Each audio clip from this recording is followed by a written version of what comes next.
Now, Oldschool Runescape has hundreds of different items and gear sets that you can collect, but for all of that variety, most people end up going with whatever the most popular guide shows or whatever is usually seen as the meta way to progress your account. So today I thought it'd be fun to have a look at some of the more forgotten items in this game for early to mid-level accounts to really find some underrated gems that you might not be using.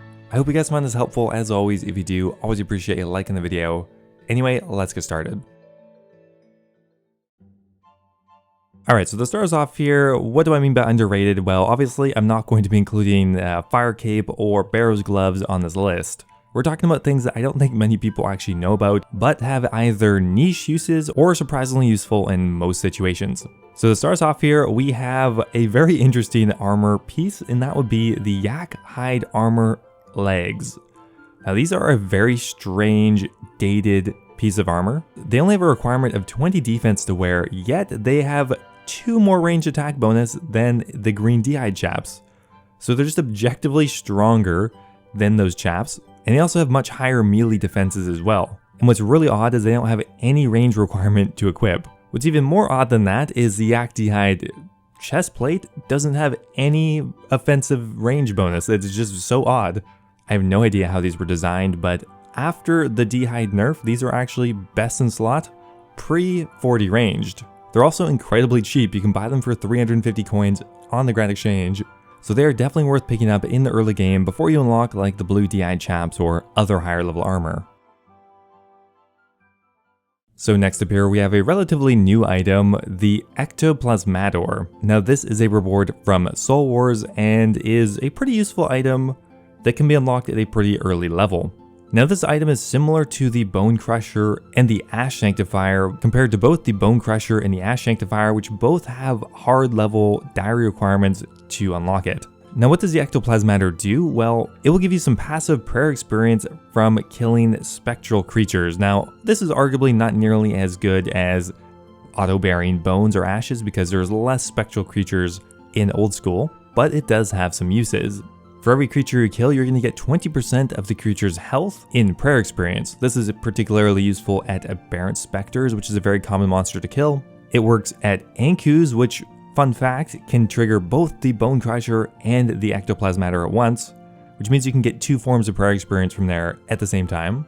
It works at Shades if you kill a lot of those in a new Shades of Morn dungeon. It works on Barrows if you kill those a lot, and also works on Revenants and any other ghostly creature in this game. They are definitely less common, but overall I think this item is actually pretty useful, considering it only takes a couple hours to unlock from Soul Wars. Now coming up next here, we have the Shazian armor set. This is a lower level ranged armor that actually received a buff somewhat recently, and as a whole it's actually a fairly decent lower level ranged armor set, but particularly the Shazian Boots 5. Which actually offer a better ranged bonus than the snakeskin boots, which previously were a very common thing to wear until you unlocked God D-hide or even Ranger boots. The Shazian boots actually offer a higher ranged attack bonus and also a higher defensive bonus.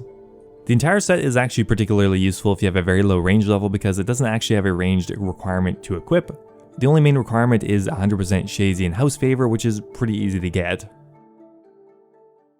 Next up here we have silver jewelry. There are a ton of useful items here that are pretty underrated because these were added in much later than most other jewelry items, and as they're kind of lower level, not too flashy, they kind of fell under the radar, I think. There's a bunch of different useful things here. First up, the Necklace of Passage offers some very useful teleports, especially for early game accounts. Not only does the Necklace of Passage offer a very close teleport to a fairy ring, that being the Wizard's Tower teleport, it's also very close to Guardians of the Rift now.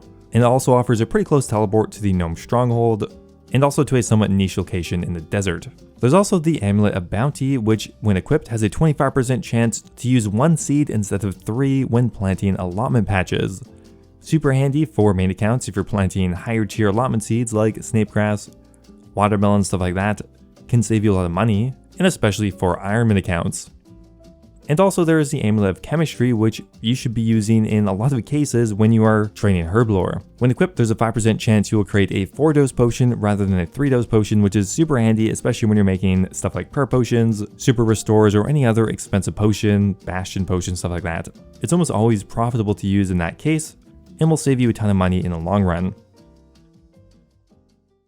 Now, one extremely underutilized item that objectively is just better than the more used one is spiky vambraces. Now, recently Jagex nerfed all of the D'hide sets and compressed down all of the defensive stats. Now, they did this to green, blue, red, and black D'hide, but one item they either didn't feel like changing or forgot about are the spiky vambraces. These have not been changed at all and still have the same stats as the original vambraces pre-nerf. So across the board, these have better defensive stats and even provide a strength bonus.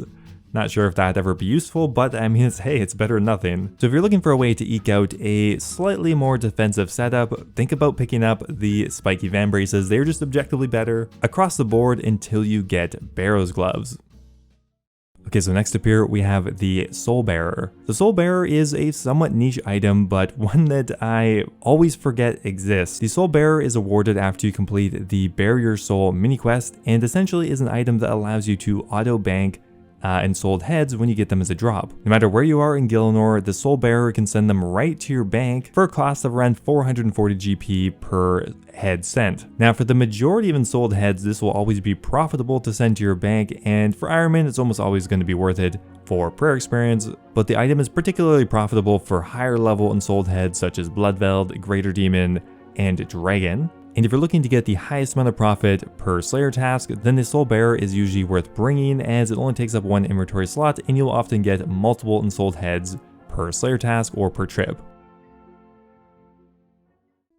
Alright, so coming up next here, we have the Dragon Bone Necklace. Now, compared to some of these other items, this one does have a much higher requirement. You do need 70 prayer just to be able to equip it, but the item is dirt cheap considering what it provides and is actually pretty useful in quite a few different circumstances. Now, the Dragon Bone Necklace, when worn, will restore prayer points whenever a bone is buried, so that will also work with the Bone Crusher. Now, on top of having an extremely useful effect, it also provides the highest prayer bonus of any item in the amulet slot. Now, thanks to a recent buff, the Dragon Bone Necklace actually provides the same offensive stats as an Amulet of Fury, and it has pretty much the exact same stats as an Amulet of Glory, which thanks to that buff, I think this amulet is often worth using over an Amulet of Fury because of the massive prayer bonus that it provides. Especially when you are killing Slayer creatures, prayer bonus can be extremely helpful, and plus 12 is massive. So I think definitely an underutilized item, thanks to a very powerful passive effect and just overall extremely good stats, and it costs under 100k to buy, so overall I think a really good option. Now, one item I personally didn't get the chance to really take advantage of when I was in early to mid game on my main account is the Ancient Mace. Now, this item is amazing for saving money on prayer in the long term. The Ancient Mace is obtained by completing Another Slice of Ham, which is a pretty low level quest, but the item reward is actually incredibly helpful. Now, the Ancient Mace is primarily used for its special attack, which drains the opponent's prayer points and restores it by 100% of the damage dealt. Now, this is incredibly powerful for saving money on prayer potions when you're doing Slayer tasks, for early to mid game bossing, because if you think about it, if you use a special attack and hit a 20 or something, you've just saved yourself like 2,000 or 3,000 GP. Great for extending trips, great for saving money, and it's just really easy to get, so I have no idea how I didn't realize how strong this was, but definitely use it as soon as you can.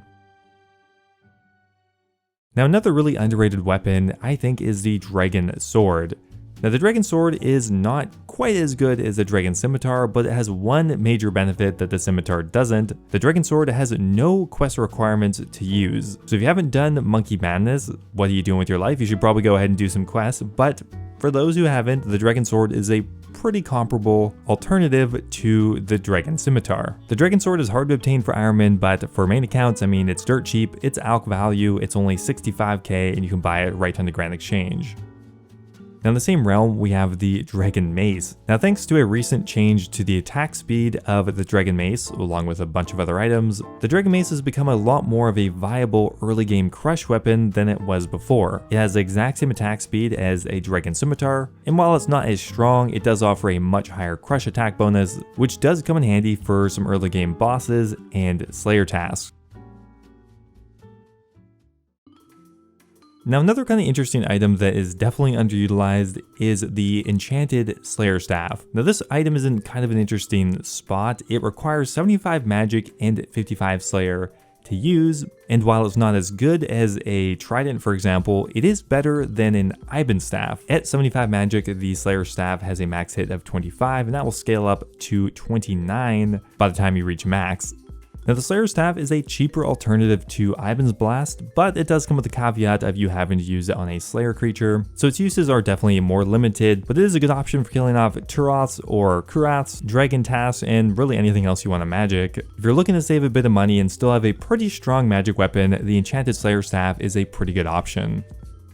So anyway guys, that's going to be it for today's video. Those are some of the more underutilized early to mid game items that I personally think are actually pretty good in some niche uses, or in some cases are just strangely enough better than the more commonly used alternative. Hope you guys found it useful. Thanks for watching, and I will see you next time.